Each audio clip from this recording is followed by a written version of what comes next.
नमस्कार।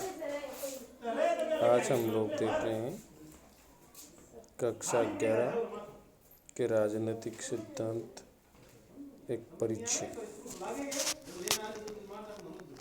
बच्चों, जैसे आप सबको पता ही है कि कक्षा 11 का सिलेबस है, उसमें परिवर्तन हो चुका है और NCERT के हिसाब से पहला जो किताब है अपने जो राजनीतिक सिद्धांत, उसका अध्याय राजनीतिक सिद्धांत एक परिचय, ये एक नई किताब है क्योंकि पहले राजस्थान माध्यमिक शिक्षा बोर्ड के सिलेबस के अनुसार हमारा सिलेबस था।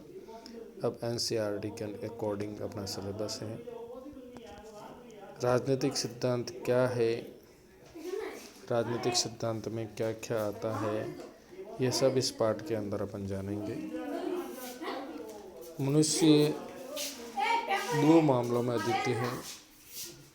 उसके पास विवेक होता है और अपनी गतिविधियों में उसे व्यक्त करने की योग्यता होती है। उसके पास भाषा का प्रयोग और एक दूसरे से संवाद करने की क्षमता भी होती है। हम सब जानते हैं कि मनुष्य के पास में ही इतनी भाषा और दूसरे से संवाद करने की क्षमताएं होती है। दूसरे जो प्राणी हैं मनुष्य के अलावा, उनमें ये बोलने की और संवाद करने की इतनी क्षमता नहीं होती है जितनी मनुष्य में होती है। अन्य प्राणियों से इतर मनुष्य अपने अंतरतम भावनाओं और आकांक्षाओं को व्यक्त कर सकता है। वह जिन्हें अच्छा और वांछनीय मानता है अपने उन विचारों का साझा कर सकता है और उस पर चर्चा कर सकता है। राजनीतिक सिद्धांत की जड़ें मानव असीमता के इन जुड़वा पहलुओं में होती है। ये कुछ खास बुनियादी प्रश्नों का विश्लेषण करता है, जैसे समाज को कैसे संगठित करना चाहिए, समाज में क्या क्या सुधार होने चाहिए, समाज में कौन से रीति रिवाज समाज के लिए लाभदायक है, कौन से रीति रिवाज जो समाज के लिए लाभदायक नहीं है, इन कुरीतियाँ हैं, हमें सरकार की ज़रूरत क्यों है, सरकार का सर्वश्रेष्ठ रूप कौन सा है, क्या कानून हमारी आज़ादी को सीमित करता है, क्या कानून आज़ादी को सीमित करता है या आज़ादी को बनाए रखता है, राज सत्ता की अपनी नागरिकों के प्रति क्या देनदारी है, नागरिक के रूप में एक दूसरे के प्रति हमारी क्या देनदारी होती है। ये सब हम राजनीतिक सिद्धांत के अंदर पढ़ते हैं। राजनीतिक सिद्धांत इस तरह के प्रश्नों की पड़ताल करता है।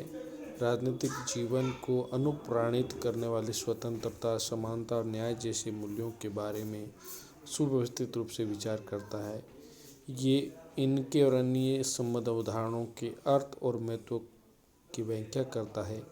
ये अतीत और वर्तमान में कुछ राजनीतिक चिंतकों को केंद्र में रखकर इन उदाहरणों की मौजूदा परिभाषाओं को स्पष्ट करता है। राजनीतिक सिद्धांत विद्यालय, दुकान, बस, ट्रेन, सरकारी कार्यालय जैसी दैनिक जीवन से जुड़ी संस्थाओं में स्वतंत्रता या समानता के विस्तार की वास्तविकता की परख भी करता है और आगे जाकर ये देखता है कि वर्तमान परिभाषाएं कितनी उपयुक्त हैं और कैसे वर्तमान संस्थाओं, सरकारी नौकरशाही और नीतियों के अनुपालन को अधिक लोकतांत्रिक बनाने के लिए उनका परिमार्जन किया जाए।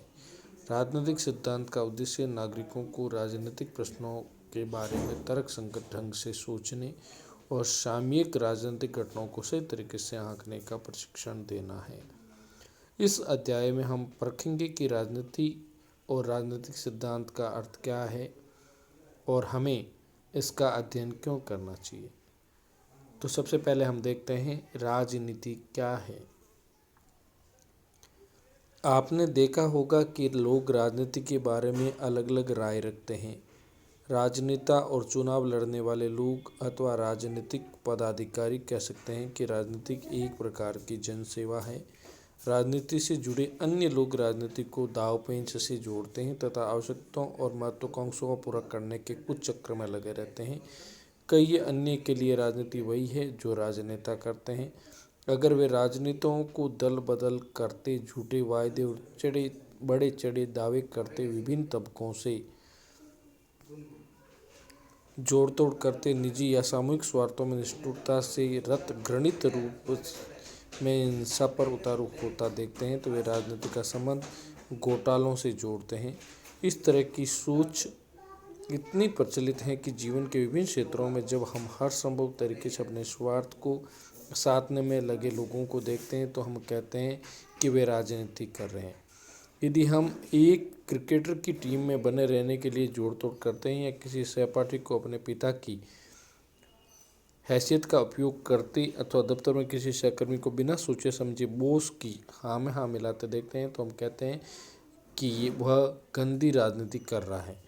स्वार्थपरकता के ऐसे धंधों में मोहभंग होने पर हम राजनीति से हताश हो जाते हैं और हम कहने लगते हैं मुझे राजनीति में रुचि नहीं है या मैं राजनीति से दूर रहता हूँ।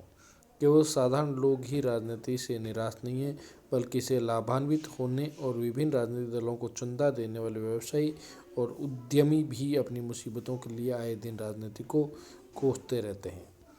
सिनेमा के कलाकार भी अक्सर राजनीति की बुराई करते हैं। ये अलग बात है कि जैसे ही वे इस खेल में सम्मिलित होते हैं, वैसे ही वे अपने को इस खेल की ज़रूरतों के अनुसार ढाल लेते हैं। इस प्रकार हमारा सामना राजनीति की परस्पर विरोधी छवियों से होता है। क्या राजनीति अवांछनीय गतिविधि है जिसमें से हमें अलग रहना चाहिए और पीछा छुड़ाना चाहिए, या यह इतनी उपयोगी गतिविधि है कि बेहतर दुनिया बनाने के लिए हमें इसमें निश्चित ही शामिल होना चाहिए? ये दुर्भाग्यपूर्ण है कि राजनीति का संबंध किसी भी तरीके से निजी स्वार्थ के धंधे से जुड़ गया है। हमें समझने की जरूरत है कि राजनीति किसी भी समाज को महत्वपूर्ण और अविभाज्य अंग है।